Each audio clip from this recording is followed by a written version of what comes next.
Claire Moreau connaissait chaque recoin du petit restaurant situé en bord de route, entre deux collines silencieuses de la campagne bourguignonne. Les chaises grinçaient toujours de la même façon lorsqu'on les déplaçait, les tasses en faïence blanche laissaient de légères marques sur les tables de bois vieillies, et les habitués avaient leur propre rythme, leur silence, leur manie. Elle y travaillait depuis ses 17 ans, et aujourd'hui, à 24 ans, elle pouvait servir un café les yeux fermés. Ses gestes étaient précis, presque automatiques, mais jamais dénués de gentillesse. Élevée par sa grand-mère maternelle dans une vieille maison de pierre, Claire vivait avec peu mais toujours avec dignité. Les fins de mois étaient serrées, surtout depuis que son frère cadet, Julien, avait eu besoin d'un traitement médical coûteux après un accident de vélo. Elle jonglait entre les factures, les rendez-vous médicaux et son travail. Sa grand-mère, malade et affaiblie, ne pouvait plus faire grand-chose à la maison. Claire s'occupait de tout et malgré l'épuisement, elle tenait bon. Ce soir-là, le ciel s'était obscurci plus tôt que d'habitude. Un orage s'annonçait. Vers 8 heures, les clients quittèrent peu à peu le restaurant, laissant derrière eux l'odeur persistante du café noir et du pain grillé. Claire nettoya les tables une dernière fois, rangea les couverts, puis retira son tablier d'un geste sec. En dehors, les premières gouttes commencèrent à heurter le sol, rapides et épaisses. Elle soupira, enfila son imperméable bleu marine et sortit sous la pluie. Son scooter l'attendait à l'arrière, couvert d'un léger film d'humidité. Elle hésita à prendre le chemin principal, long mais éclairé, puis opta pour le raccourci par les chemins de campagne, pensant arriver plus vite à la maison. Elle connaissait bien cette route, étroite, sinueuse, bordée de champs à perte de vue.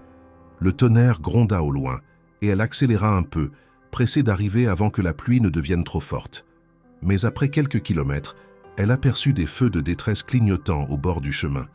Un véhicule luxueux et noir était arrêté sur l'accotement boueux. Le capot brillait sous la pluie. Un homme se tenait à côté, visiblement agacé, les mains dans les poches, le col de son manteau remonté jusqu'au menton. Claire ralentit, jeta un regard prudent autour d'elle, puis s'arrêta. Le moteur de son scooter vibrait encore lorsqu'elle lui adressa la parole. « Besoin d'aide ?» L'homme se tourna vers elle, surpris. Ses cheveux étaient trempés, collés à son front. Il semblait sortir d'un autre monde. Costume impeccable malgré l'eau, chaussures de cuir, montre brillante à son poignet. Il haussa légèrement les épaules, presque désolé. « Le pneu est crevé. Et je n'ai jamais changé une roue. » Claire descendit de son scooter sans réfléchir. Elle aurait pu ignorer la scène, faire demi-tour. Mais il y avait quelque chose dans la posture de cet homme, dans l'expression contenue de son visage, qui attira son attention. Il n'avait pas l'arrogance qu'elle aurait pu attendre d'un homme en costume au volant d'une voiture hors de prix. Il semblait perdu. « Il y a une roue de secours ?» demanda-t-elle en s'approchant. « Je suppose que oui, dans le coffre. Je n'ai même pas vérifié. » Claire ouvrit le coffre, trouva les outils, le cric et la fameuse roue de secours. Elle se mit au travail sous la pluie battante, concentrée, efficace. L'homme lui tendait les outils sans un mot, observant chacun de ses gestes comme s'il découvrait un univers nouveau. Aucun des deux ne parlait beaucoup. Seuls les éclairs ponctuaient la scène, éclairant par moments leurs visages mouillés. Quand la roue fut changée, Claire s'essuya les mains sur un vieux torchon accroché à son guidon. L'homme, trempé, lui tendit un billet. Elle recula légèrement. « Gardez votre argent. Ce n'était qu'un pneu. » Il resta un instant interdit, puis rangea lentement le billet. Elle s'apprêtait à remonter sur son scooter lorsqu'il dit « Merci, c'est rare que quelqu'un s'arrête. » Claire haussa les épaules. Tout le monde a besoin d'aide un jour ou l'autre. Elle mit son casque et lui adressa un dernier regard, franc, simple, sans attente, et reprit la route sous la pluie. L'homme la suivit du regard jusqu'à ce qu'elle disparaisse dans l'obscurité. Ce soir-là, en rentrant chez elle, Claire ne se doutait pas que ce simple geste allait bouleverser tout ce qu'elle croyait savoir sur sa propre vie. La pluie s'intensifiait au point que le paysage tout entier semblait se dissoudre dans une brume liquide. Les essuie-glaces de la voiture luttaient contre les trombes d'eau, mais l'intérieur restait silencieux, imprégné d'un calme presque oppressant. Alexandre Dumas observait le rétroviseur, comme s'il pouvait encore apercevoir la silhouette de la jeune femme sur son scooter s'éloignant dans la nuit. Il n'avait pas dit son nom, et elle n'avait pas demandé le sien. Elle s'était contentée de l'aider sans poser de questions, sans attendre de récompense. Il n'avait pas l'habitude de ce genre d'interaction. Dans son monde, les gestes avaient souvent un prix, les sourires étaient des investissements et l'entraide se transformait presque toujours en dette. Il remit le moteur en marche, mais au moment de manœuvrer, il réalisa que ses mains tremblaient légèrement. Le froid n'était pas la cause principale. Il y avait eu, dans les quelques minutes partagées avec cet inconnu, quelque chose de profondément désarmant. Une honnêteté brute, un regard direct, sans filtre, sans crainte. Cela l'avait déstabilisé plus que la pluie ou la crevaison. Il reprit la route, les pneus crissant sur l'asphalte détrempé. Le GPS indiquait encore 1 heure jusqu'à Lyon. Il s'y rendait pour une réunion à huis clos, une négociation confidentielle autour d'un rachat stratégique. Pourtant, à cet instant, les chiffres, les échéances, les échéanciers, tout cela lui paraissait lointain. Pendant que Claire s'engouffrait dans sa vieille maison, rangeant son imperméable trempé près du poêle et allant vérifier si sa grand-mère dormait paisiblement, Alexandre passait les grilles de son hôtel, garait sa voiture dans le sous-sol privé et montait dans sa suite. Il ôta ses vêtements humides, les jeta sur le fauteuil et se dirigea vers la douche, cherchant à se débarrasser de cette sensation étrange qui persistait sur sa peau, le souvenir d'un moment trop réel dans une vie trop calculée. Il repensa à sa journée. Elle avait commencé à Paris au siège de Dumastec entre conférences interminables et présentations creuses. Il avait quitté la capitale sur un coup de tête, prenant la route sans avertir son entourage, son chauffeur, ni même son assistante. Il voulait être seul, respirer quelque chose de vrai. Ce qu'il avait trouvé sur cette route de Bourgogne n'était pas ce qu'il cherchait, mais peut-être ce dont il avait besoin. Une crevaison, une inconnue, et un silence qui valait plus que 1000 discours. Le lendemain matin, le soleil revenait timidement à travers les nuages encore lourds. Claire se leva tôt, comme toujours. Elle avait préparé le petit déjeuner pour Julien et vérifié que sa grand-mère avait pris ses médicaments. Ensuite, elle enfourcha de nouveau son scooter, se dirigeant vers le restaurant. Sur le chemin, une image s'imposa à elle sans qu'elle le veuille. L'homme de la veille, trempé, maladroit, surpris de recevoir de l'aide. Elle aurait pu passer sans s'arrêter, mais elle n'était pas faite ainsi. On lui avait appris dès l'enfance à ne pas détourner le regard. Et pourtant, quelque chose dans cette rencontre la dérangeait. Non pas l'homme lui-même, mais ce qu'elle avait ressenti après coup. Une sorte d'écho intérieur. Elle chassa l'idée et se concentra sur sa journée. Vers midi, alors qu'elle nettoyait une table après le départ de 2 routiers, elle sentit quelque chose de dur sous la semelle de sa chaussure. En se baissant, elle trouva un portefeuille noir en cuir. Il n'était pas tombé là aujourd'hui, elle en était certaine. Elle l'ouvrit machinalement pour chercher un indice. À l'intérieur, tout était parfaitement rangé. Carte de visite, carte bancaire, permis de conduire. Elle lut le nom inscrit « Alexandre Dumas ». Le même homme que celui qu'elle avait aidé, sans aucun doute. Mais ce nom éveilla en elle une sonnerie lointaine. Elle se souvenait de l'avoir vu dans un article, ou peut-être à la télévision, lors d'un reportage sur les grandes entreprises françaises. Pendant sa pause, à l'arrière du restaurant, elle prit son vieux téléphone et lança une recherche rapide. Le nom apparut immédiatement. Des dizaines de résultats. Portraits, articles économiques, vidéos d'interviews. Alexandre Dumas, PDG de Dumastec, la plus grande entreprise technologique de France, spécialisée en intelligence artificielle et cybersécurité. L'homme qu'elle avait aidé dans la nuit, les chaussures trempées dans la boue, n'était pas un simple voyageur égaré. C'était un des hommes les plus puissants du pays. Elle sentit son cœur battre plus fort. Son premier réflexe fut de prévenir quelqu'un. Mais qui? Et surtout, que dirait-on? Elle était seule à avoir vu ce portefeuille. Le plus simple aurait été de le poster à l'adresse inscrite sur l'une des cartes. Mais quelque chose l'en empêchait. Elle se dit qu'une personne aussi importante devait sûrement avoir des protocoles stricts pour ce genre de choses. Et puis elle voulait le lui rendre en main propre. Pas pour le remercier, ni pour prolonger cette rencontre étrange, mais simplement pour lui redonner ce qui lui appartenait. Ce n'était pas une question de curiosité. Du moins, c'est ce qu'elle se répétait. Elle ne voulait rien de lui, rien sauf la certitude d'avoir terminé ce qu'elle avait commencé, une aide sans condition, jusqu'au bout. En fin de journée, elle rentra chez elle et cacha le portefeuille dans un tiroir de la commode. Elle n'en parla à personne, ni à sa grand-mère, ni à Julien. Le lendemain, elle prendrait le train pour Lyon. Elle savait que c'était là que se trouvait le siège de Dumas Tech. Elle irait, rendrait le portefeuille et rentrerait. Une démarche simple, une action concrète. Elle se leva avant l'aube, prit un bus jusqu'à la gare de Beaune, puis un train régional. Elle ne connaissait pas Lyon. Elle se sentait minuscule au milieu des immeubles de verre et d'acier, mais elle avança, un pas après l'autre, déterminée. Devant le siège de Dumas Tech, les tours étincelantes semblaient toucher le ciel. Des employés entraient et sortaient, tous vêtus avec élégance, les regards plongés dans leur téléphone. Claire se sentait déplacée, étrangère, presque invisible. Mais elle serra le portefeuille dans sa poche et franchit les portes vitrées. Le hall d'entrée était vaste, orné de marbre blanc et de colonnes métalliques. À la réception, 2 agents de sécurité l'arrêtèrent aussitôt. « Vous avez un rendez-vous » demanda l'un d'eux, sans même la regarder. Elle secoua la tête. « Non. Mais j'ai trouvé quelque chose qui appartient à monsieur Alexandre Dumas. J'aimerais le lui remettre personnellement. » Les agents échangèrent un regard, entre méfiance et agacement. Son apparence simple ne jouait pas en sa faveur. Veste en jean, bottines usées, cheveux attachés à la va-vite, ils lui demandèrent de patienter, puis contactèrent un assistant par téléphone.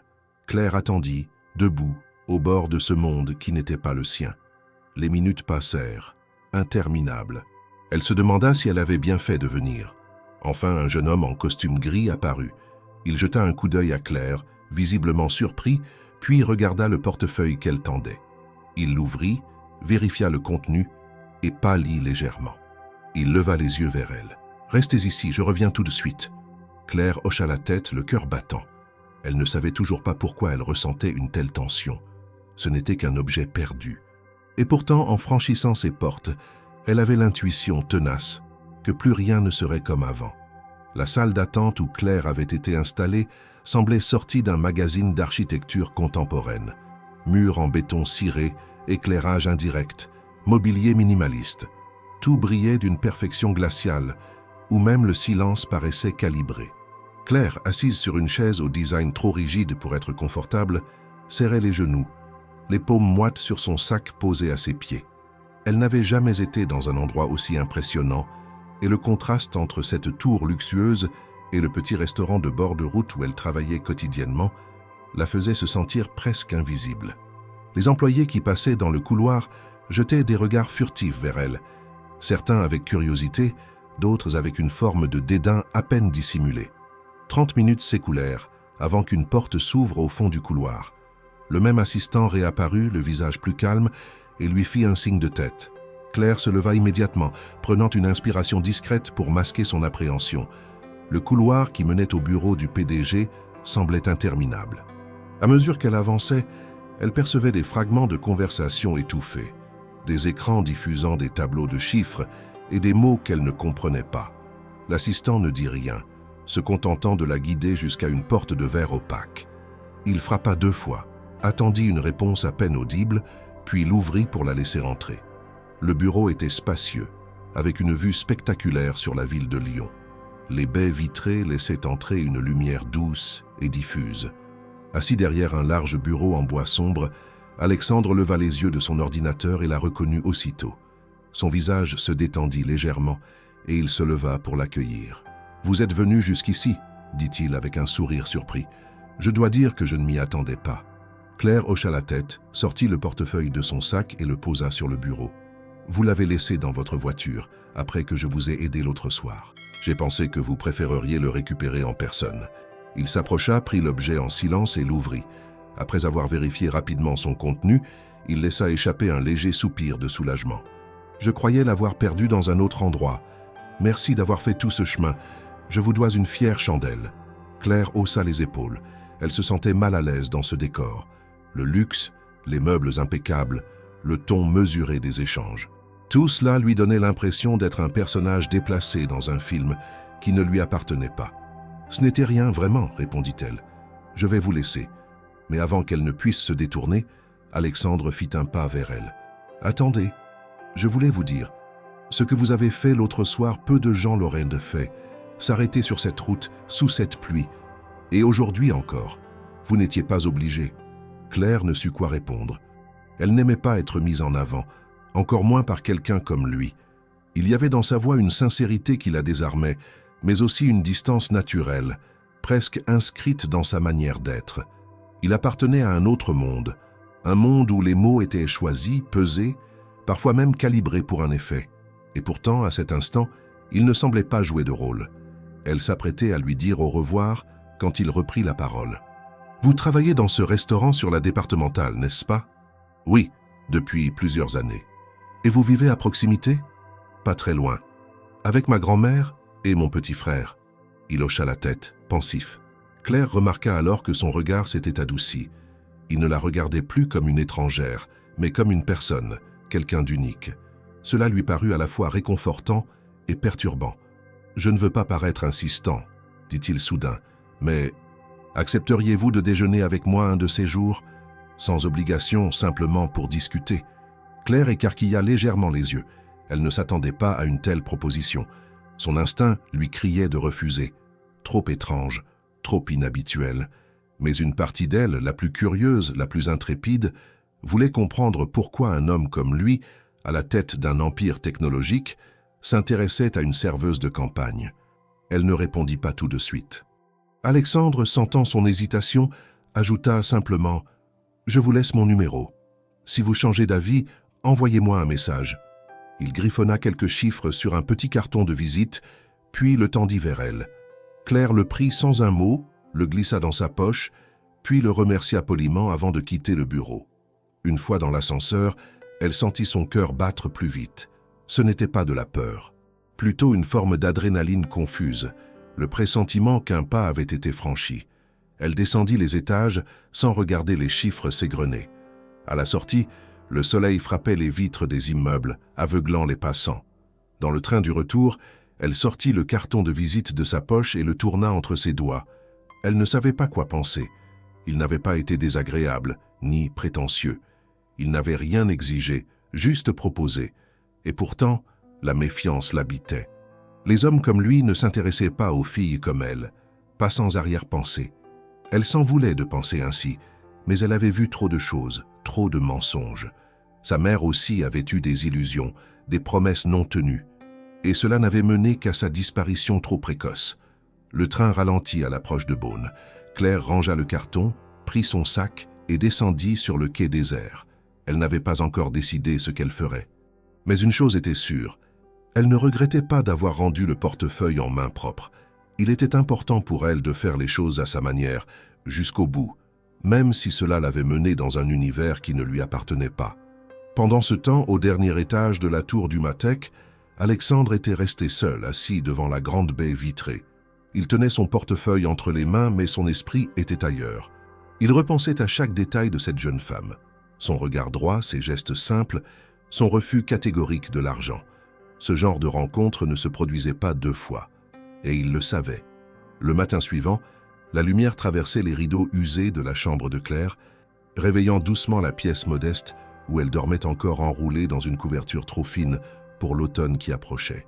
Le carton de visite d'Alexandre, posé sur la table de chevet, captait un rayon de soleil, comme pour rappeler que tout ce qui s'était passé la veille n'avait pas été un rêve.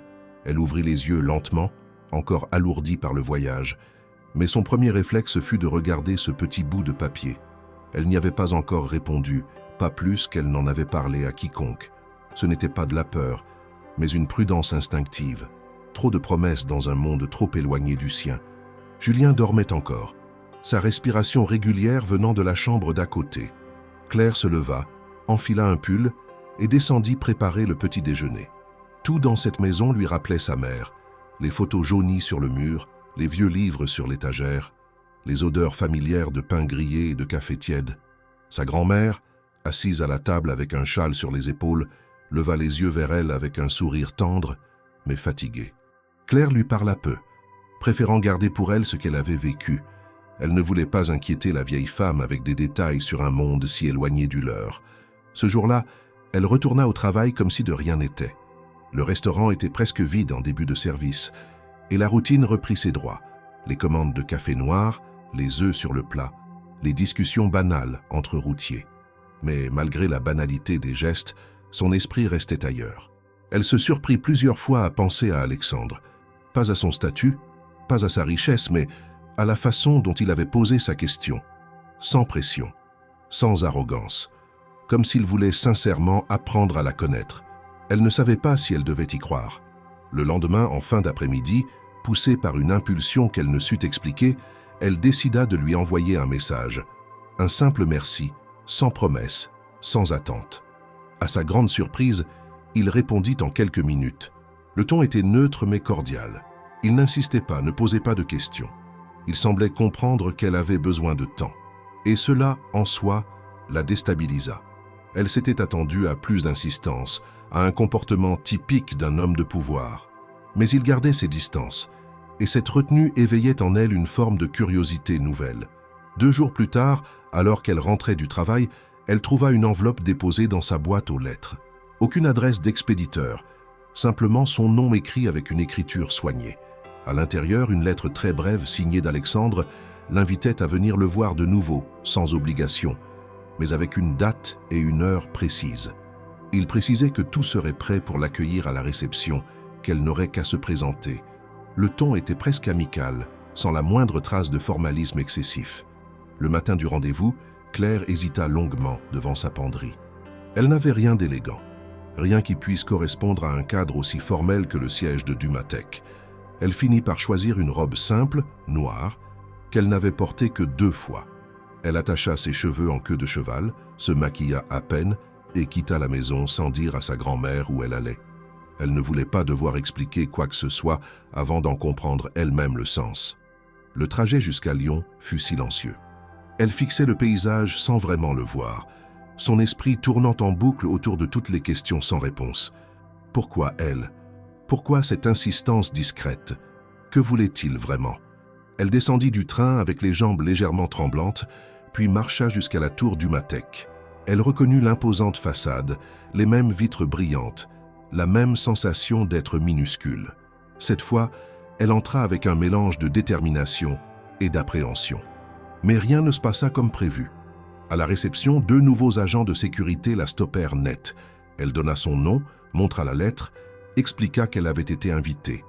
Mais les agents la regardèrent avec une méfiance glaciale. « Aucune indication à ce nom, madame, et nous ne pouvons pas faire entrer n'importe qui. » Claire sentit la colère monter. Elle avait pris un jour de congé, traversé la région, répondu à une invitation. Et voilà qu'on lui fermait les portes comme si elle n'était rien. Elle insista, demanda à parler à l'assistant d'Alexandre, mais on lui répondit qu'il n'était pas disponible. On lui proposa d'écrire un message qu'on ferait peut-être suivre. Elle s'assit dans un coin du hall, le cœur battant fort entre humiliation et frustration. Les regards des employés passaient sur elle comme des vagues, certains vaguement gênés, d'autres carrément condescendants. Elle comprenait maintenant que ce monde avait ses codes, ses barrières invisibles, et que même une invitation ne suffisait pas à les franchir. Elle était encore cette fille de la campagne, la serveuse anonyme, pas assez brillante, pas assez importante. Elle resta là pendant près d'1 heure, espérant qu'Alexandre finirait par apparaître. Mais rien, aucun signe. Finalement, elle se leva, remit son manteau et sortit. L'air frais lui mordit le visage. Elle marcha dans les rues de Lyon sans but, cherchant à calmer sa déception. Ce n'était pas une question de fierté, mais de respect.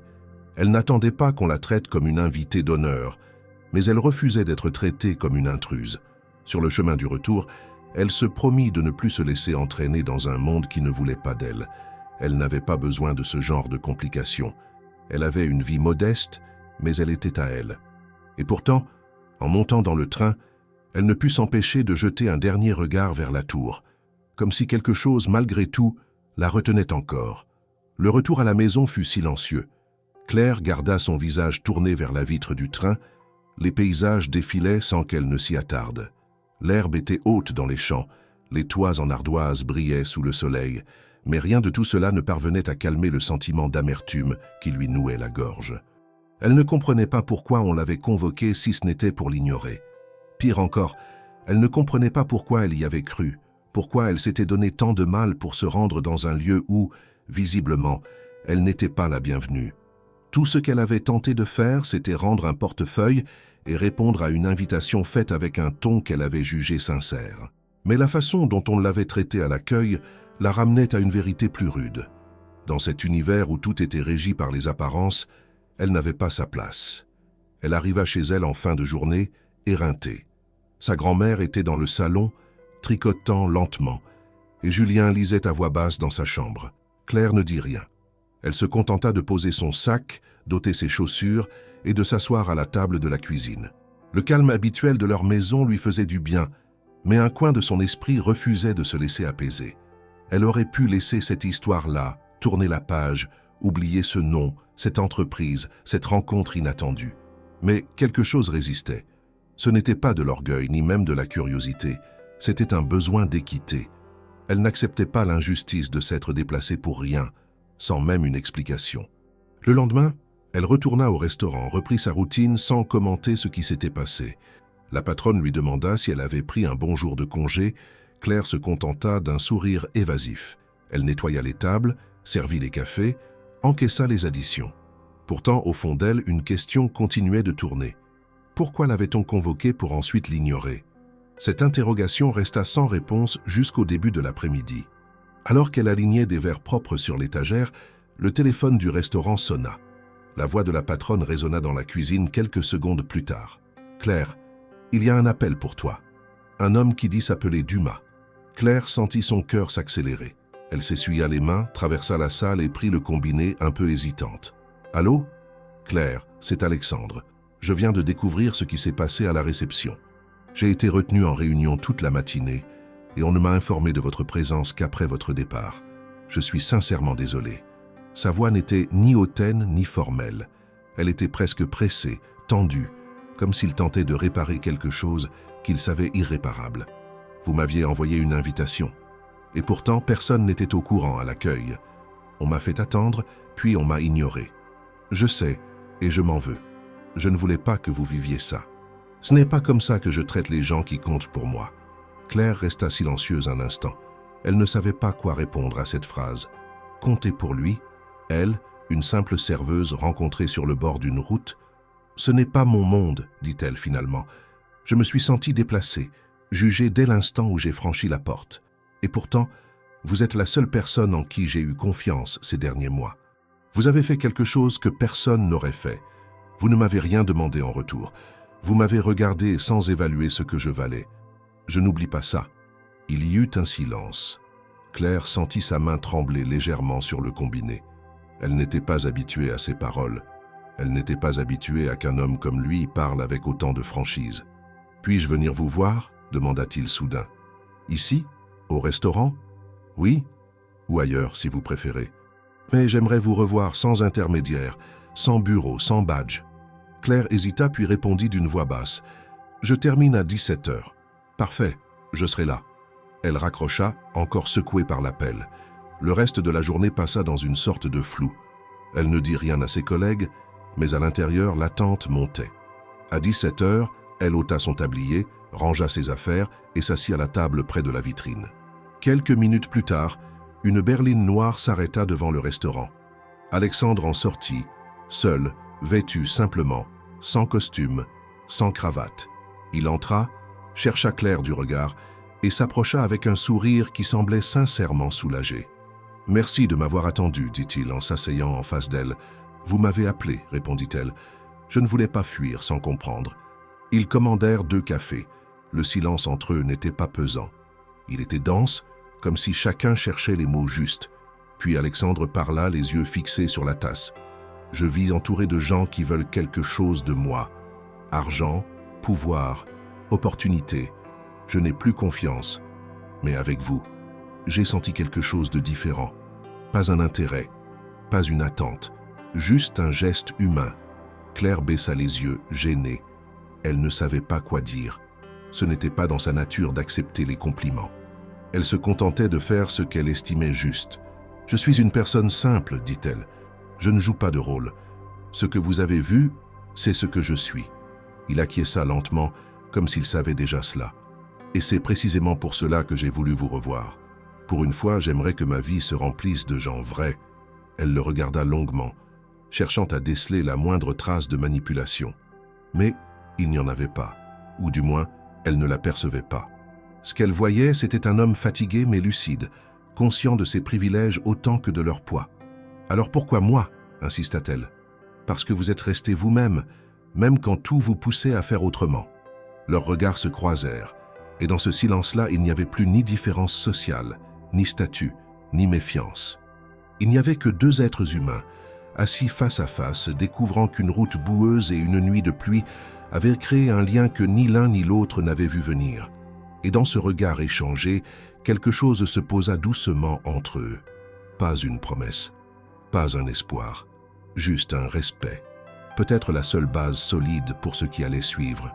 Dans les jours qui suivirent leur rencontre au restaurant, Claire tenta de reprendre le cours normal de sa vie. Elle se réveillait tôt, préparait le petit déjeuner pour Julien, s'occupait de sa grand-mère, puis partait travailler comme si rien n'avait changé. Mais elle sentait que quelque chose, en elle, avait été déplacé. Un fil invisible avait été tiré, modifiant subtilement la structure de son quotidien. Ce n'était pas un bouleversement flagrant, mais plutôt un décalage, comme si son regard sur le monde s'était légèrement déplacé. Elle ne l'avait pas cherché, encore moins voulu. Pourtant, elle ne pouvait l'ignorer.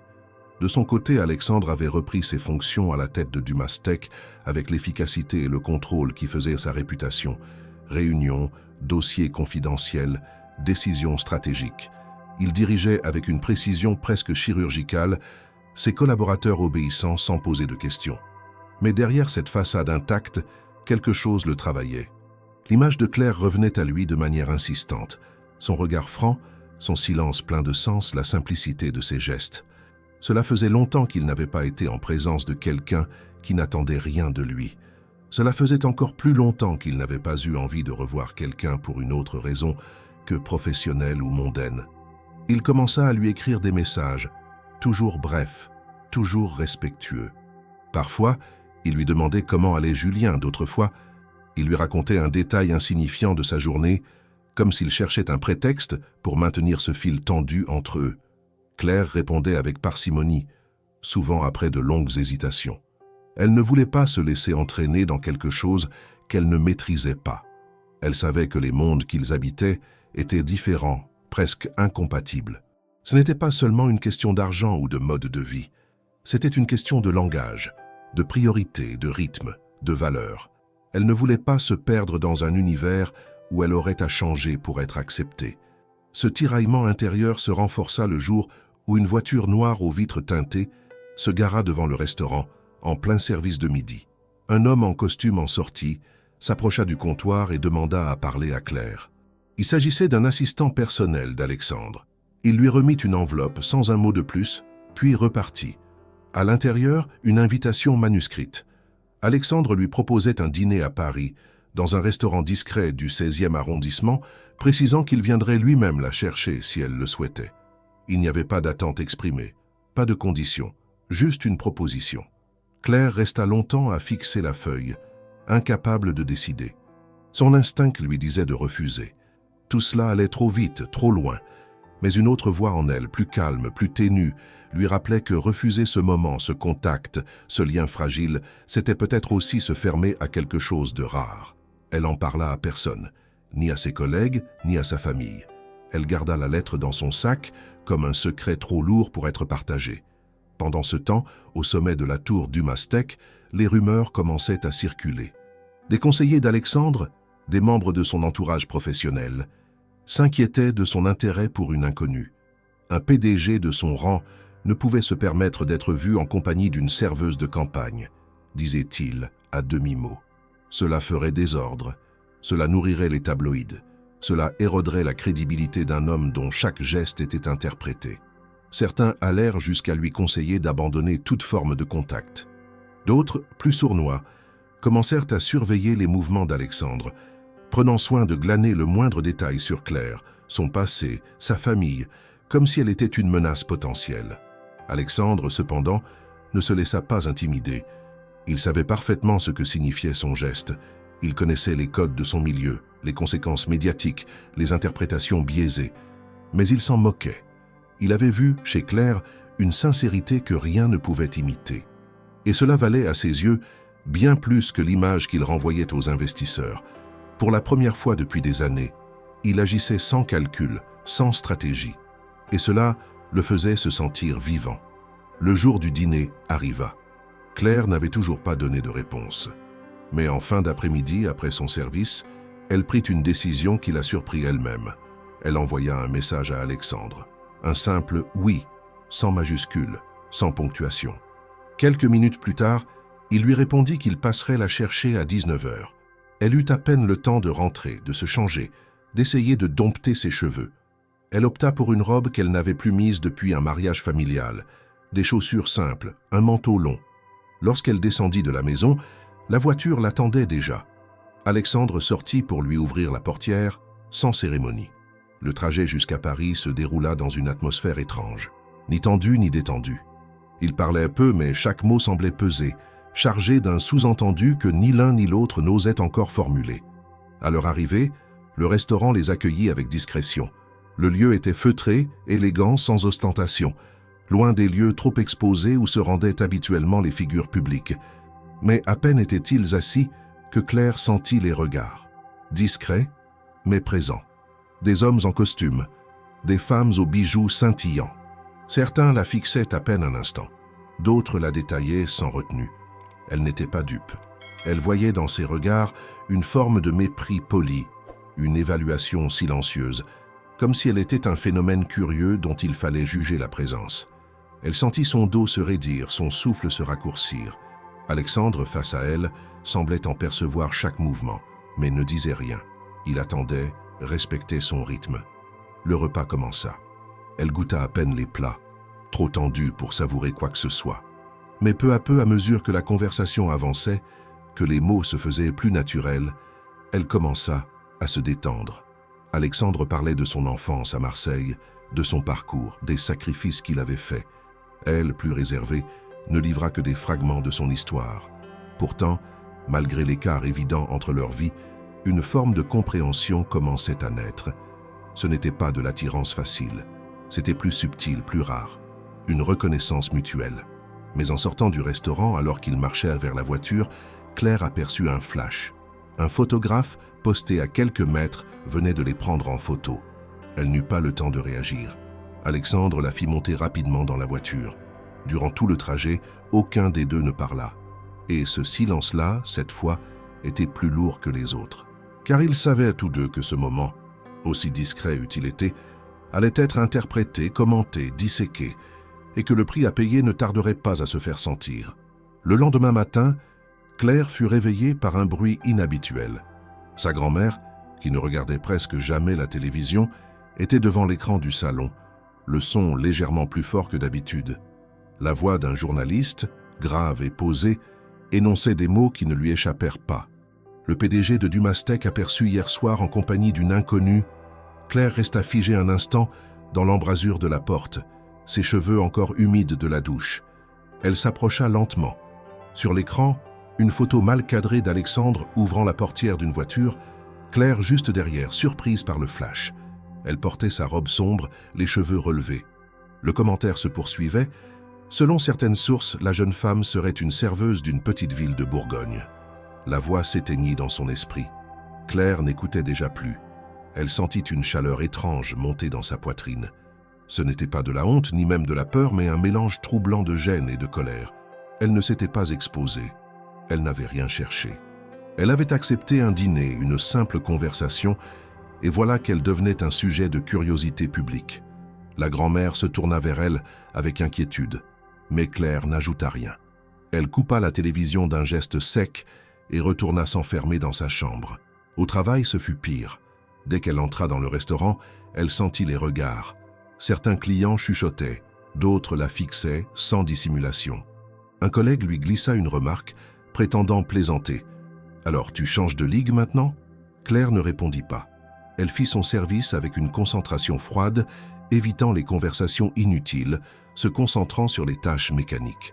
Mais elle sentit à chaque pas, à chaque commande, que quelque chose avait changé.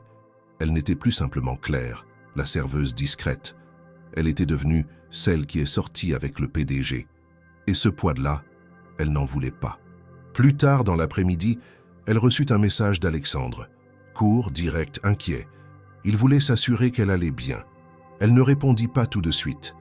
Elle avait besoin de comprendre ce qu'elle ressentait avant de lui dire quoi que ce soit. Ce n'était pas lui qui l'avait trahi, mais sa proximité avec lui qui l'exposait, involontairement. Il appartenait à un monde où chaque geste devenait public, analysé, exploité. Et elle venait d'un monde où le silence valait de l'or, où les secrets se gardaient par pudeur et par dignité. Ils ne parlaient pas la même langue sociale, et pourtant, elle ne pouvait pas nier l'attirance qui persistait, mêlée d'un respect fragile mais profond. En fin de journée, alors qu'elle s'apprêtait à quitter le restaurant, la patronne l'arrêta. « Claire, je dois te parler. » Elle la suivit dans l'arrière-boutique. Le ton était sec, les bras croisés. « Écoute, tu sais que je t'apprécie, mais cette histoire commence à poser problème. Certains clients appellent juste pour savoir si tu travailles aujourd'hui. Les collègues se sentent mal à l'aise. Je ne peux pas gérer ça longtemps. » Claire comprit immédiatement ce que cela signifiait. Elle n'était pas congédiée, pas encore. Mais le message était clair. Elle devenait une perturbation. Elle dérangeait un équilibre. « J'ai rien demandé de tout ça, » murmura-t-elle. « Je sais. Mais tu dois faire un choix. Si tu continues à être exposé, ça deviendra difficile de te garder ici. Ce n'est pas personnel, c'est une question d'image. Le restaurant, c'est un lieu tranquille, tu comprends ?» Claire hocha lentement la tête, puis quitta la pièce sans un mot de plus. En rentrant chez elle, elle marcha lentement dans les rues peu éclairées de son quartier. Les pavés résonnaient sous ses pas. Elle avait envie de tout effacer, de remonter le temps, de refuser ce dîner, de rester invisible. Mais elle savait aussi qu'elle ne regrettait pas d'avoir dit oui, pas pour ce que cela avait déclenché, mais parce que ce moment, malgré le tumulte, avait été vrai. Plus tard, dans le calme de sa chambre, elle répondit enfin au message d'Alexandre. Elle lui dit qu'elle allait bien, mais qu'elle ne pouvait plus continuer ainsi. Elle lui expliqua ce qui s'était passé au travail, les regards, les murmures, la pression. Il lui répondit dans l'instant. Il comprenait, il ne voulait pas lui nuire. Il n'avait jamais imaginé que cela prendrait une telle ampleur, mais il ajouta aussi une phrase qui resta gravée en elle. « Je ne veux pas t'imposer mon monde, mais je ne veux pas renoncer à te connaître non plus. » Le surlendemain, une voiture se gara de nouveau devant le restaurant. Cette fois, Claire refusa de sortir. Elle ne voulait pas se faire remarquer une fois de plus. Mais le soir, après la fermeture, elle trouva Alexandre assis sur le banc en face, seul, sans garde du corps, les mains dans les poches. Il s'était déplacé pour lui parler, pas pour la convaincre, mais pour écouter. « Je n'ai pas choisi de te mettre en lumière, dit-il. Je voulais juste passer un moment avec toi, c'est tout. Et moi, je voulais juste rester tranquille, continuer à servir mes cafés, aider mon frère, m'occuper de ma grand-mère. Je ne veux pas devenir un visage sur les écrans. Je le sais, mais on ne peut pas revenir en arrière. Alors il faut décider ce qu'on fait maintenant. » Claire le fixa, les bras croisés. Elle ne savait pas encore si elle voulait continuer à marcher à ses côtés. Mais elle savait une chose. Elle n'avait plus peur de lui dire la vérité. Peu importe qui il était. Peu importe le pouvoir qu'il détenait. Elle n'était pas une pièce qu'on déplace. Elle était Claire, et elle comptait bien le lui faire comprendre. Les jours qui suivirent furent les plus lourds que Claire ait connus depuis longtemps. Le silence qui régnait dans le restaurant n'était pas apaisant, mais tendu. Chacun de ses gestes semblait scruté. Chaque regard échangé avec ses collègues portait une charge nouvelle, souvent pleine de sous-entendus. Elle ressentait dans l'air une gêne contenue, comme si sa simple présence rappelait à tous qu'un monde extérieur, médiatique, puissant, était venu troubler l'équilibre d'un lieu jusqu'alors préservé.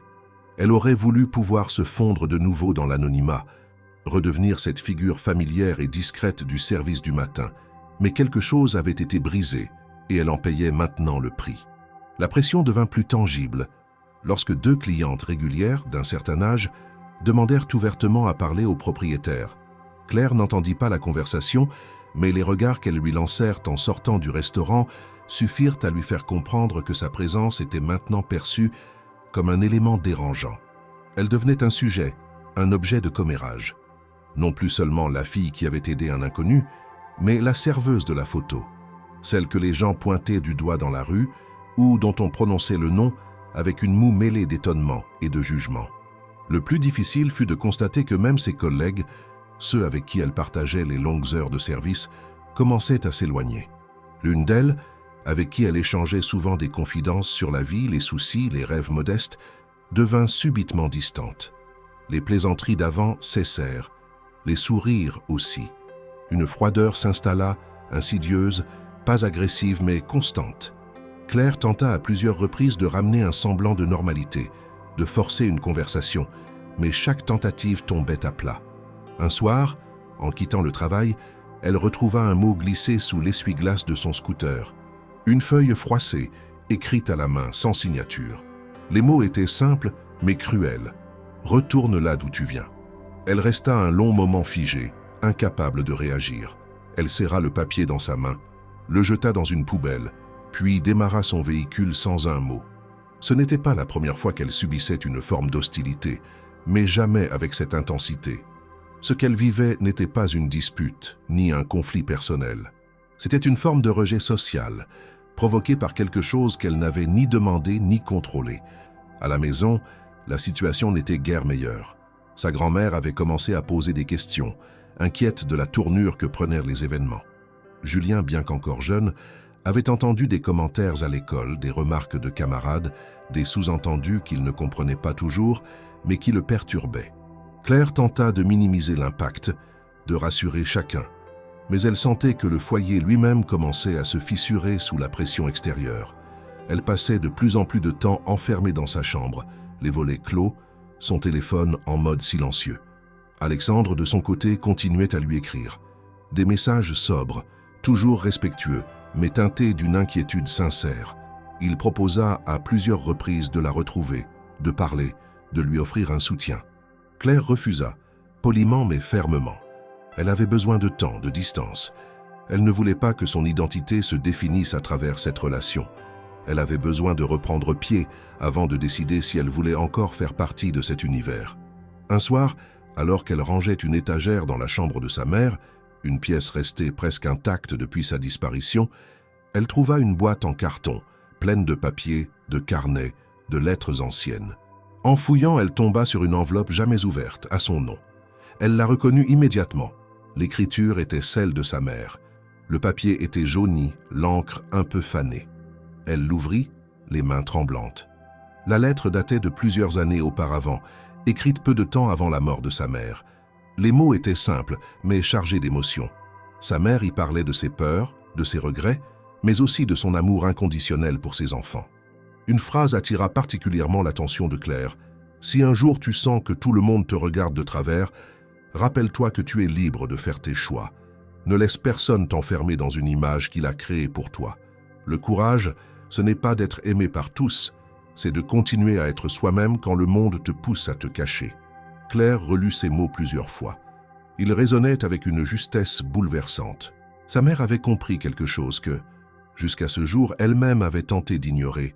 Il y a une forme de violence dans le regard des autres, mais il y a aussi une forme de libération dans l'affirmation de soi. Elle rangea la lettre dans son sac près de son cœur, puis se leva. Ce soir-là, elle ne répondit pas au message d'Alexandre, mais elle écrivit pour elle-même, pour la première fois depuis des années. Elle nota ce qu'elle ressentait, ce qu'elle voulait, ce qu'elle refusait.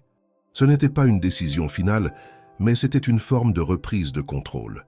Le lendemain matin, elle annonça à la patronne qu'elle prenait quelques jours de congé. Elle n'en donna pas la raison. Elle fit ses bagages avec lenteur, choisissant chaque vêtement avec soin. Elle laissa Julien chez une amie de confiance, embrassa sa grand-mère, puis prit le premier train pour Paris. Elle n'avait prévenu personne, pas même Alexandre. Elle ne savait pas exactement ce qu'elle allait faire, ni ce qu'elle allait dire. Mais elle savait une chose, elle ne fuirait plus. Si elle devait affronter ce monde, ce serait debout, à sa manière. Et ce qui l'attendait n'était pas une réponse à une invitation, mais une affirmation, celle de sa propre voix.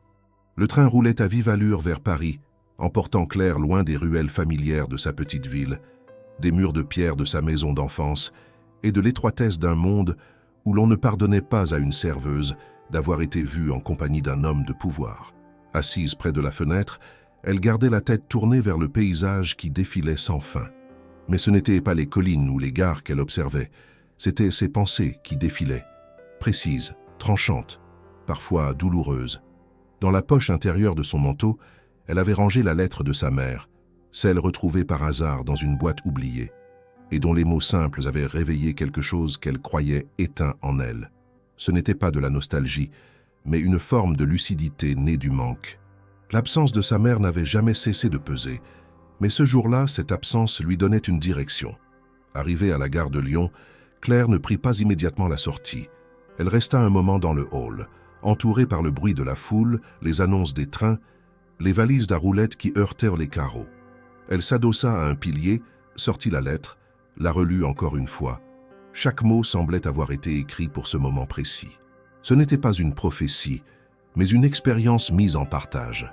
Sa mère avait connu le regard des autres, les attentes écrasantes, les choix impossibles. Elle avait échoué à les affronter pleinement, mais dans cette lettre, elle confiait à sa fille une force qu'elle n'avait pas su utiliser pour elle-même. Claire rangea soigneusement la lettre, prit une inspiration et sortit. Elle ne savait pas exactement où aller, ni comment annoncer sa présence. Elle ne voulait pas débarquer à l'improviste chez Alexandre, ni créer un incident à l'entrée d'un immeuble comme lors de sa dernière tentative. Elle voulait parler, mais à sa façon, dans un endroit où elle pourrait se tenir droite sans se sentir observée. Elle marcha dans les rues pendant plusieurs heures, son téléphone à la main, hésitant à envoyer un message. Puis, en début d'après-midi, elle se décida. Elle écrivit à Alexandre un simple mot. « Je suis à Paris. J'aimerais qu'on parle. » Loin du reste, il lui répondit presque immédiatement. Il proposa un parc discret, à l'écart des axes principaux, un endroit qu'il fréquentait peu, mais qu'il savait propice à une conversation sans écho. Claire accepta. Ils s'y retrouvèrent en fin d'après-midi. Alexandre était déjà là, assis sur un banc de bois vêtu simplement, comme à leur première vraie rencontre. Lorsqu'il la vit approcher, il se leva, sans mot dire. Elle s'assit près de lui à bonne distance, puis sortit la lettre et la lui tendit. « C'est de ma mère, dit-elle. Je l'ai retrouvée il y a quelques jours. Elle est morte quand j'étais jeune. Mais ces mots-là, ils sont arrivés au bon moment. » Alexandre prit la feuille, la lut lentement. Lorsqu'il eut terminé, il la rendit sans parler. Son regard n'était ni ému ni bouleversé. Il était concentré, présent. Et cela suffisait à Claire. « Je ne veux pas disparaître, » continua-t-elle. « Je ne veux pas fuir, mais je ne veux pas non plus qu'on m'impose une image. Je suis venue pour te dire que si tu veux encore me connaître, ce sera sur un terrain d'égalité. Je ne suis pas un trophée, pas un scandale à gérer, pas une distraction. » Il acquiesça. « Tu n'as jamais été rien de tout ça pour moi, » répondit-il. « Mais je comprends que je dois faire plus pour que le reste du monde cesse de te voir comme ça. Tu ne peux pas changer le regard des autres, » dit-elle. « Mais tu peux décider de ce que tu montres. Et si tu veux montrer que je compte pour toi, fais-le comme on agit pour quelque chose de vrai, pas comme on gère une crise d'image. » Il la regarda longuement, puis répondit d'une voix calme. « Alors, laisse-moi te faire une promesse, Claire. Pas une promesse vide, pas une parole jetée dans le vent. Laisse-moi te montrer que ce que tu représentes pour moi n'est pas un problème à résoudre, mais une évidence que je suis prêt à assumer. » Elle resta silencieuse. Elle n'attendait pas de déclaration. Elle n'attendait pas d'engagement. Elle voulait un espace où elle pourrait continuer à être elle-même, sans avoir à se justifier à chaque instant. Et dans les mots d'Alexandre, dans sa posture, dans le choix du lieu, elle sentit qu'il avait compris, qu'il ne cherchait plus à l'intégrer à son monde, mais à construire un espace entre les deux. Ils restèrent là encore un long moment, à parler doucement de leur passé, de leurs peurs, de leurs doutes. Claire lui raconta plus sur sa mère, sur la maladie de sa grand-mère, sur les difficultés de Julien. Alexandre parla de ses débuts, des sacrifices, de la solitude qu'on ne dit jamais quand on réussit trop vite. À la tombée de la nuit, ils se quittèrent sans promesse immédiate, mais avec une clarté nouvelle. Ils savaient qu'ils allaient continuer à se voir, mais sur d'autres bases. Plus solides, plus humaines. Quelques jours plus tard, Claire reçut un appel d'un numéro inconnu. Une femme se présenta comme l'assistante d'Alexandre. Elle l'informa qu'il préparait une prise de parole publique, une déclaration personnelle, et qu'il souhaitait qu'elle soit prévenue avant. Claire remercia sans poser de questions. Elle comprit que quelque chose se préparait. Et pour la première fois, elle ne ressentit ni peur ni fuite. Elle avait ses mots à elle. Elle avait sa voix. Et si le monde voulait encore la regarder, alors il lui faudrait apprendre à la regarder en face. Quelques jours seulement après leur rencontre dans le parc, Claire reçut une nouvelle qui la prit de court. Alexandre allait tenir une conférence de presse depuis le siège principal de Dumastec, en direct sur plusieurs chaînes d'information nationales, une prise de parole annoncée comme personnelle et sans lien direct avec les activités de l'entreprise. L'assistante qui l'avait prévenue ne lui avait donné aucun détail, mais l'avait invitée à suivre l'événement si elle le souhaitait. Claire ne répondit pas immédiatement. Elle resta figée quelques minutes, le téléphone encore à la main, comme si la réalité tardait à prendre forme. Elle savait que quelque chose se préparait. Elle avait lu dans les yeux d'Alexandre, lors de leur dernière conversation, une détermination silencieuse, une volonté de poser un acte qui dépasserait les mots. Pourtant, elle ne s'attendait pas à une déclaration publique. Elle comprenait les implications, les risques, les conséquences d'un tel geste. Ce n'était pas simplement prendre sa défense, c'était prendre position dans un univers où l'image contrôlait tout, où chaque mot prononcé devenait une arme ou un fardeau.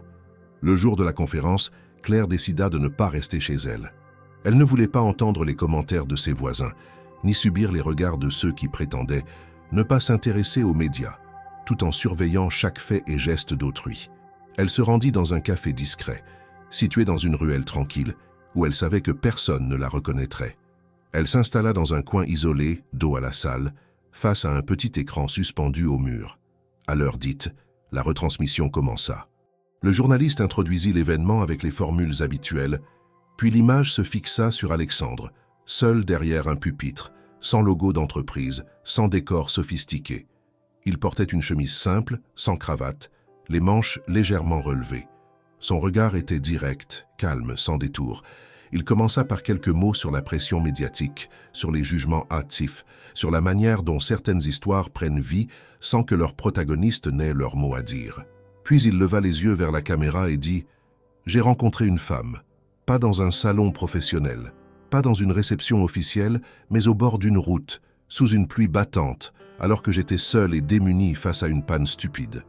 Elle ne m'a pas reconnu, elle ne m'a pas posé de questions, elle ne m'a pas demandé mon nom. Elle m'a juste aidé avec un naturel désarmant, comme si c'était la chose la plus simple du monde. Et quand je lui ai proposé de la remercier, elle a refusé, elle a continué son chemin. » Il s'interrompit un instant. Claire, dans le café, sentit son cœur battre plus fort. Personne ne prononça son nom, mais elle savait que tous comprenaient de qui il parlait. Alexandre reprit « Cette femme s'appelle Claire Moreau. Elle est serveuse dans un petit restaurant de Bourgogne. Elle vit avec sa grand-mère malade et son petit frère. Elle se lève tôt, travaille dur et ne cherche ni projecteur ni reconnaissance. Et pourtant, en l'espace de quelques semaines, elle est devenue la cible de commentaires, de rumeurs, de mépris à peine déguisés. Non pas pour ce qu'elle a fait, mais pour ce qu'elle n'est pas. Elle n'est pas issue de notre monde, elle n'est pas née dans un quartier prestigieux, elle ne fréquente pas les cercles d'affaires, elle ne joue aucun rôle. Elle est simplement vraie. Claire sentit un frisson lui parcourir l'échine. Le silence dans le café était absolu. Même les clients qui ne savaient rien de l'affaire écoutaient, captivés. Alexandre continua, sa voix ferme mais posée. « Dans mon métier, on apprend à douter, à filtrer, à se protéger. J'ai passé des années à me méfier, à chercher la faille chez chacun. Mais Claire m'a rappelé que la sincérité existe encore, qu'on peut croiser quelqu'un qui agit sans attendre de retour, qui choisit d'aider sans arrière-pensée. Et c'est pour cela que je prends la parole aujourd'hui. Pas pour justifier quoi que ce soit, pas pour construire une image, mais pour dire que je suis fier d'avoir croisé son chemin et que je refuse qu'on la juge pour cela. » Il marqua une dernière pause, le regard fixe, puis conclut « Claire Moreau n'a pas choisi d'être mise en lumière.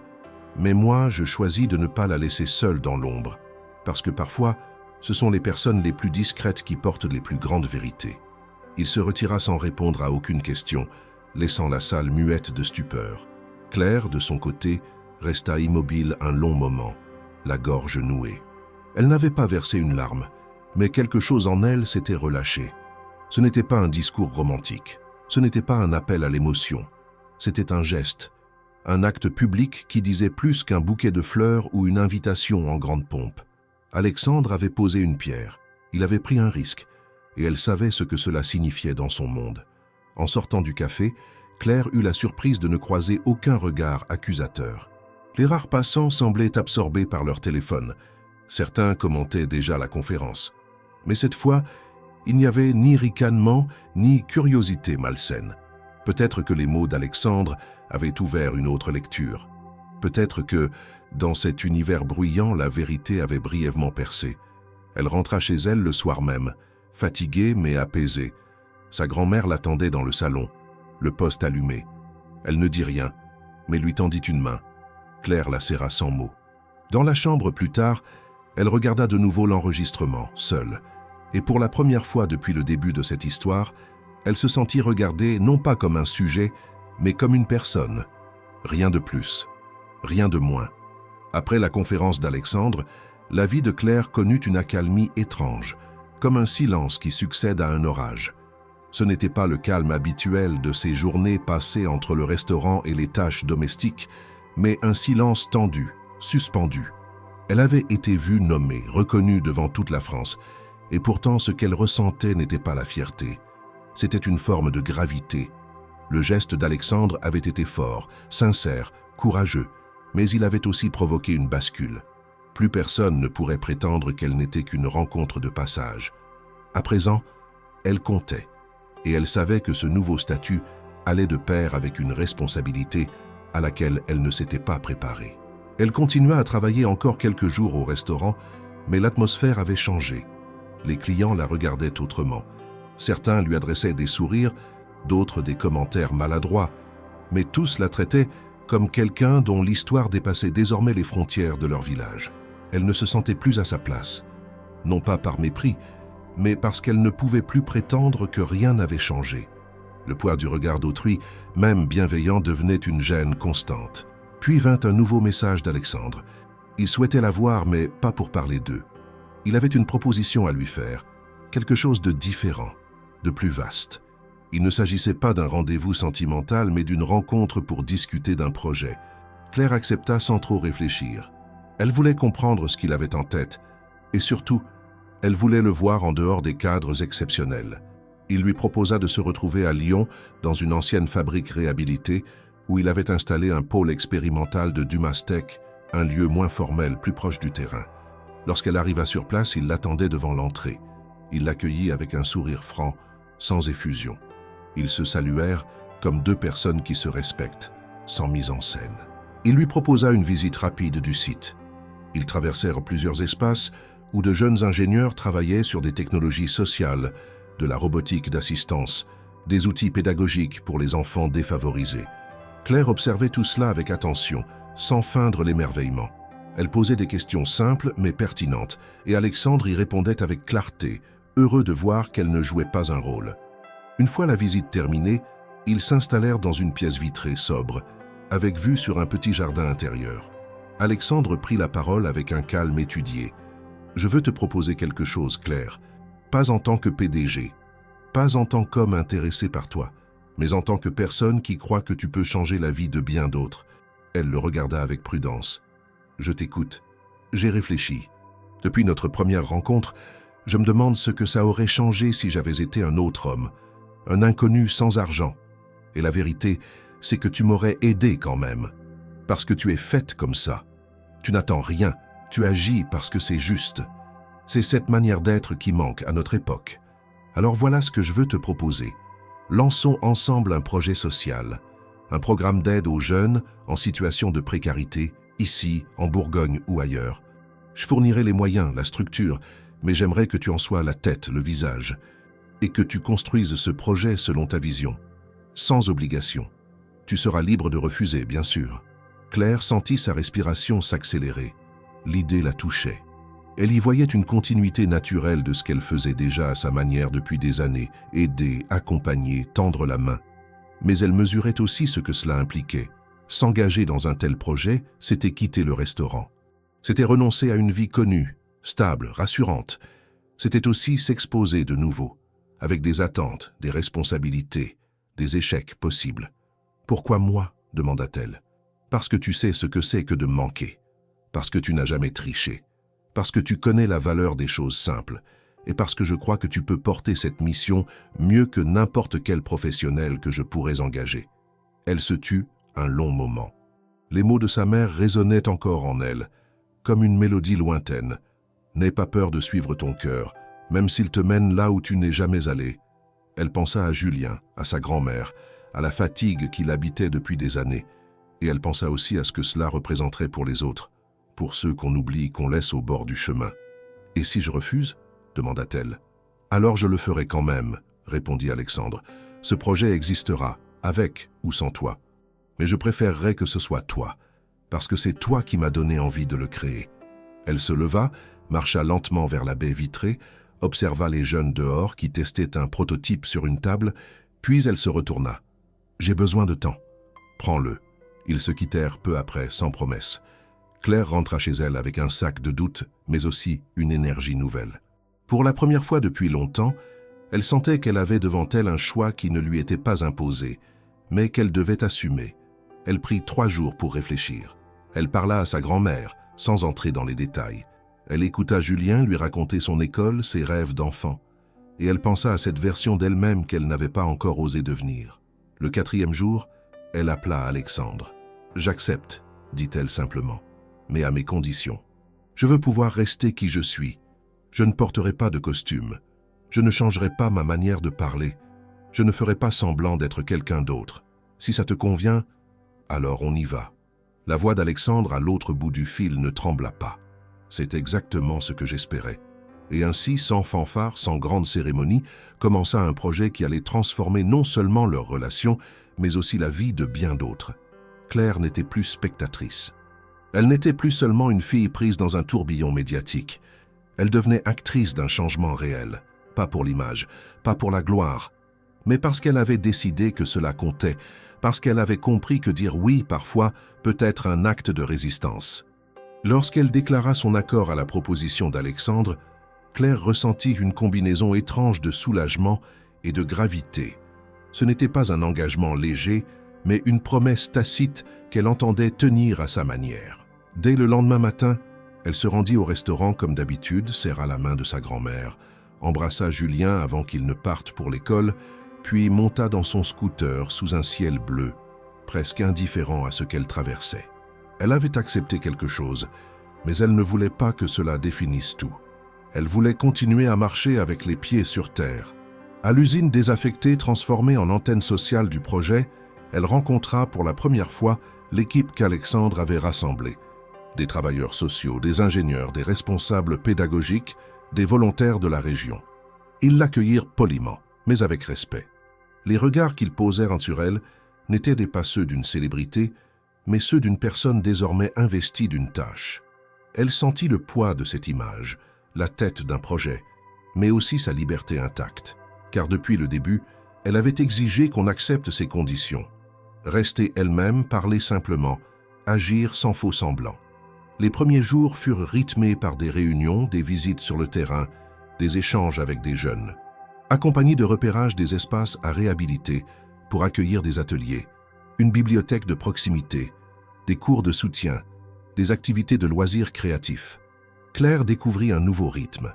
Elle n'était plus seulement la serveuse qui faisait tourner la salle tôt le matin, mais une coordinatrice. Toutefois, elle se refusait à endosser un costume, littéralement et figurativement. Elle arriva toujours en jean, en pull, sans maquillage excessif, ses cheveux attachés d'un geste rapide. Certains membres de l'équipe se surprirent, hésitèrent, mais l'idée était précisément là. Ce projet devait s'ancrer dans la réalité des gens pour qui il était conçu. Elle ne voulait pas être un décor.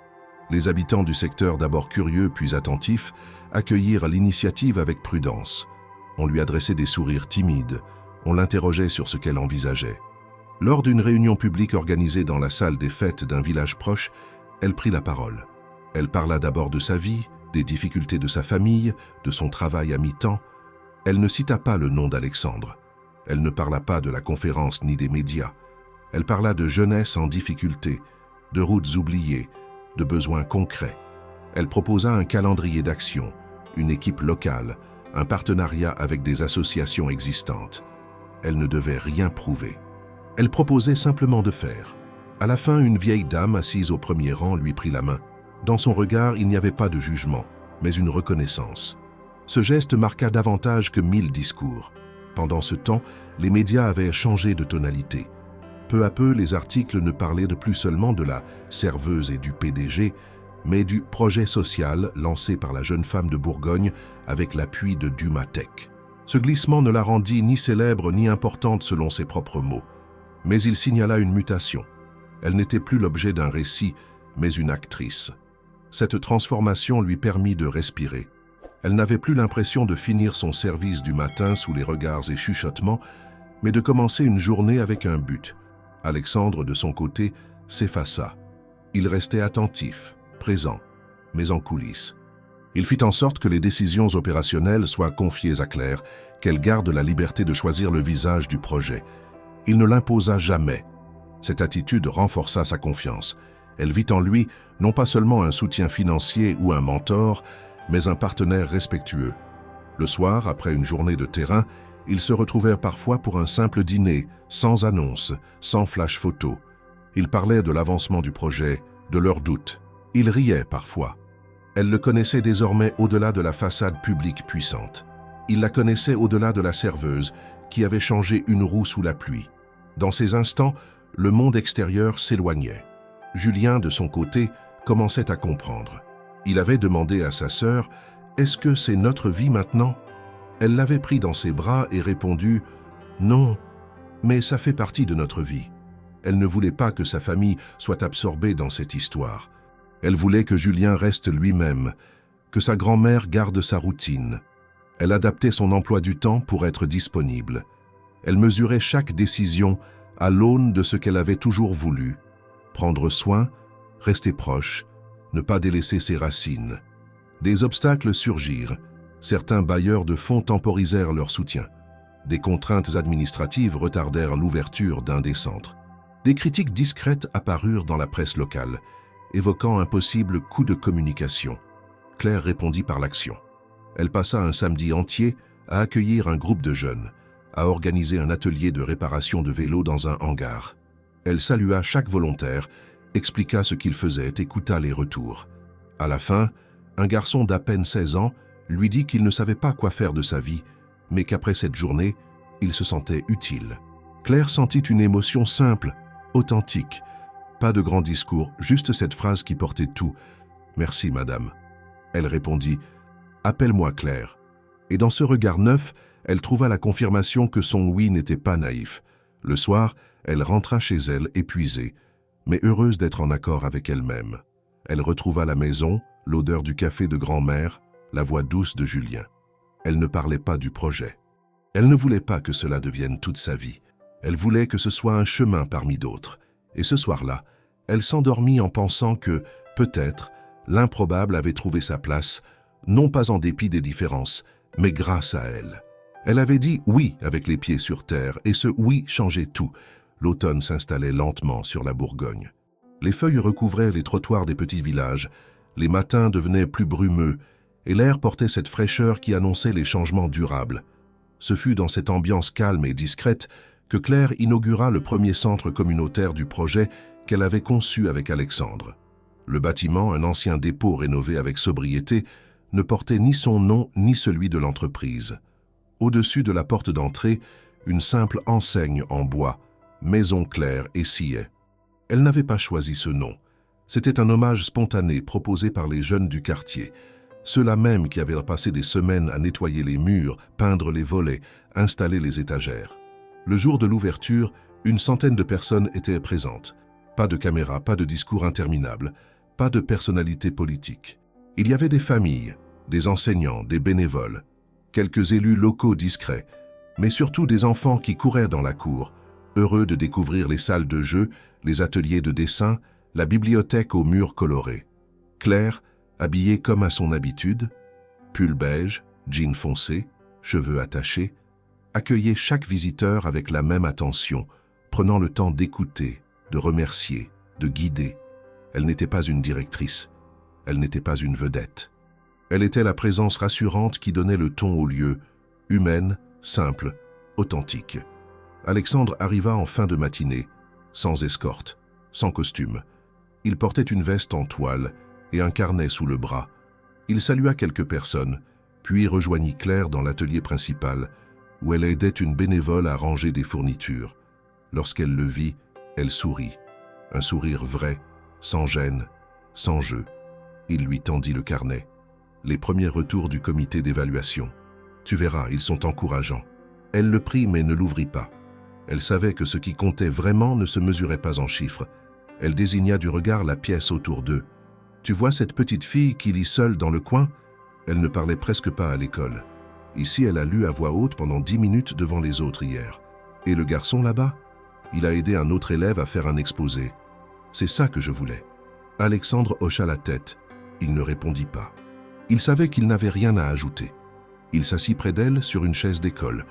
Ils restèrent un moment sans parler, observant les enfants aller et venir, les jeunes adultes animer les activités, les bénévoles préparer des goûters. C'était un lieu vivant, utile et profondément incarné. Plus tard dans l'après-midi, alors que la foule s'était dispersée, Claire sortit quelques chaises pliantes et s'installa dans la cour face au jardin potager qui venait d'être planté par les jeunes. Alexandre la rejoignit. Ils s'assirent en silence. Le ciel était d'un gris doux.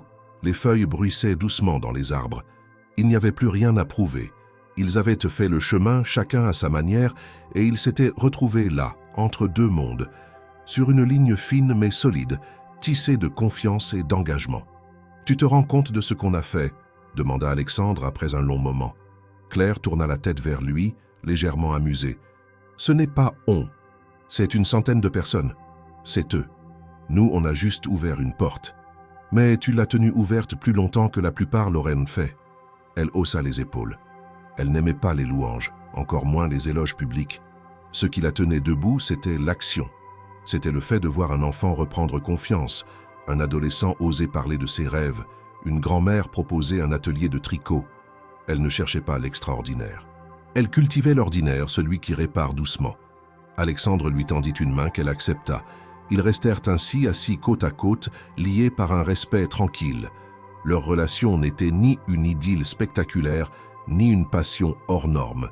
C'était un lien tissé de regards, de décisions partagées, de silences habités. Ils n'avaient jamais défini ce qu'ils étaient l'un pour l'autre, et ils n'en avaient pas besoin. Ils vivaient cette proximité sans l'exposer, sans l'expliquer. Dans les mois qui suivirent, d'autres centres ouvrirent, portés par la même volonté. Claire se rendait régulièrement sur le terrain, accompagnée parfois d'anciens bénéficiaires devenus volontaires. Elle refusait de s'enfermer dans un bureau. Elle continuait de vivre à quelques kilomètres du restaurant où elle avait travaillé, partageant toujours son quotidien entre Julien, sa grand-mère et les projets.